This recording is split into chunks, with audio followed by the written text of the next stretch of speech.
Vas-y. S'il te plaît. Je vais vous raconter une histoire qui m'est vraiment arrivée. Vous pouvez me croire, vous pouvez ne pas me croire. Voilà, c'est chaud, hein. Mais c'est une histoire assez flippante. Est-ce que t'as failli crever? Oui, j'ai failli crever et des potes ont failli crever. Oh, trop cool. C'était une fois quand j'étais à la campagne dans mon chalet. J'étais allée dans le chalet d'à côté, il était abandonné, il n'y avait personne dedans. Le chalet il est abandonné depuis je ne sais pas combien d'années. Et nous on jouait à faire peur, on allait dans le chalet et on faisait genre il y avait des monstres. Et là, on met une bougie, on met des bougies dans une salle. On était tous ensemble, on regroupait, on jouait à Esprit es-tu là? Et là, on demande Esprit es-tu là? Et là, on voit. Et 2 minutes plus tard, les bougies ont disparu. On va dans la salle, les bougies ont disparu, on était tous ensemble. Les bougies, elles avaient disparu. On est sûr que c'était pas un coup des parents parce qu'ils étaient en porte, c'était vraiment où? Putain, vous êtes chiant. J'arrête. Non. Est-ce que c'est vrai? Du coup, on était coincés dans la maison parce que là, d'un coup, on avait entendu la porte qui se refermait dans un grincement. On flippait tous. Donc on avait dit, on faisait chacun des petits groupes. Il y en a, ils avaient tellement peur, ils sont allés directement dans la cuisine pour surveiller l'armoire à couteau et à fourchette. Ils avaient trop peur de se faire poignarder. Après, il y en a, ils ont osé monter dans le grenier pour voir s'il n'y avait pas un esprit là-haut. C'était... Moi, en fait, quand je raconte ça, je te jure, mon cœur, il bat encore. Hein. J'ai les souvenirs. Et du coup, là, on voit un truc, Zarbi qui essaye de grimper à la fenêtre. On entend un hurlement dans le grenier. En fait, il y avait une araignée énorme. Ils étaient tombés sur une araignée énorme. Mais grave flippant, quoi. Et un truc, c'était une araignée, on aurait dit une migale. Et le pire, c'était qu'elle était vivante et elle était en train de lui monter sur le bras, regarde. Elle était en train de lui monter sur le bras. Il flippait à mort. Et là... On entendait une armoire qui tombe. Genre, il y avait un esprit en fait dans la maison, un esprit qui faisait tout tomber. Et du coup, là, on va voir. Et qu'est-ce qu'il y a? Il y a un copain qui est sous l'armoire. L'armoire lui était tombée dessus. Mais il lui était tombé dessus. Il s'était pas trop fait mal parce qu'il y avait l'autre qui avait rattrapé l'armoire. Tu me crois pas en fait? Genre tu me crois? Je pensais pas que tu me croirais, mais ok. Eh bah c'est cool, merci. Mais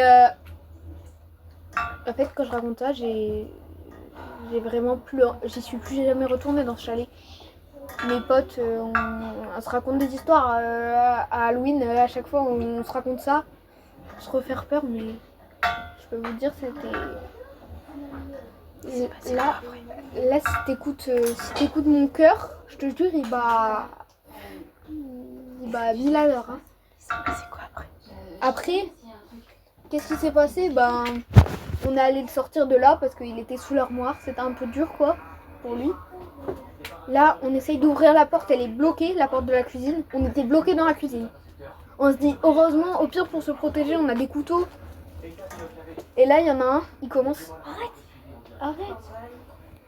Là, il y en a un, il commence à faire des trucs bizarres, il fait des bruits bizarres, il se met à vomir partout. Genre, il était possédé, quoi. Après, il prend une voix bizarre. Après, il nous dit, non, la voix bizarre, c'était pour rire. C'était juste pour faire encore plus flipper. Mais juste après, par contre, il nous dit, là, j'ai vraiment vomi parce que il s'est passé un truc bizarre dans mon corps, alors que pourtant, on n'avait pas mangé juste avant. C'était... Là, il se met à vomir partout. Et là, juste à côté, il y en a un. Il tombe dans les pommes. On était tous en train de hurler. On était prêts à appeler une ambulance. Mais vu qu'en fait, on se disait, si ça se trouve, c'est juste quelqu'un qui nous fait une mauvaise blague. Et ben, on se disait, non, faut pas y croire. Et là, d'un coup, en fait, tu prends un couteau sur la tête. Il y a un couteau qui tombe. Il y a un couteau qui flottait dans les airs. Tu te demandes comment il fait déjà. C'est pas normal. Le paranormal, il y en avait beaucoup là. Mais là, t'as un couteau qui te tombe sur la tête. Heureusement, c'est le manche du couteau qui est tombé sur la tête, qui m'est tombé sur la tête. C'est le manche du couteau qui me tombe sur la tête. Je peux te dire, je flippe. Je me suis mis à chialer pendant qu'il y en avait un qui vomissait, l'autre qui était dans les pommes. Et là, il y avait 2 autres poteaux qui étaient en train de flipper, qui se disaient c'est quand notre tour? Et là, on entend une voix qui fait genre il y avait un crapaud. C'était une voix de crapaud, mais qui commence à nous parler. Et elle nous dit, vous n'auriez pas dû pénétrer dans cette maison. Comment osez-vous vous introduire? Là, on se rend compte que ça, c'était juste une blague pour effrayer. Mais juste cette voix. Après, quand on va demander aux parents, ils nous disent, non, c'est pas nous qui vous avons fait ça. À part la voix. On voulait juste vous faire un peu flipper. Quand on a entendu vos cris, on s'est dit, vous racontez des histoires d'horreur. Et du coup, non, nous, c'est pas nous qui avons fait ça. Finalement, on a réussi à ouvrir la porte parce que les parents étaient venus nous chercher. Mais là, on commence à flipper parce qu'on se dit, mais qu'est-ce qui s'est passé? Et maintenant, à chaque fois qu'on y retourne, à chaque fois qu'on va dans le chalet, on entend des bruits bizarres la nuit. Je te jure, c'est vrai. La vidéo, c'est vrai. On entend des bruits bizarres la nuit il y a des étranglements, il y a des hurlements. Et je te jure, c'est vrai. Et ça m'étonnerait que ce soit nos parents parce que pourquoi ils s'obstineraient à nous faire peur? Je pense pas. Mais voilà, c'est la fin de mon histoire. Si ça vous a vraiment fait flipper, eh ben, c'était flippant. Sinon, c'est je suis merdique. Voilà. Non, mais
Histoire numéro 2. Le livre du loup. Je viens regarder un film parce que moi j'aime. Le livre du loup. Le 6 juin 2001. Voilà de temps que Lou m'a quitté. Le jour de son anniversaire, j'aurais aimé passer plus de temps avec elle. Malheureusement, elle est décédée. Je pleurais parfois pendant 1 ou plusieurs heures. Mais un jour, j'eus l'idée d'aller à la SPA pour trouver un animal et atténuer ainsi mon chagrin et ma solitude. J'ai trouvé un chien très beau.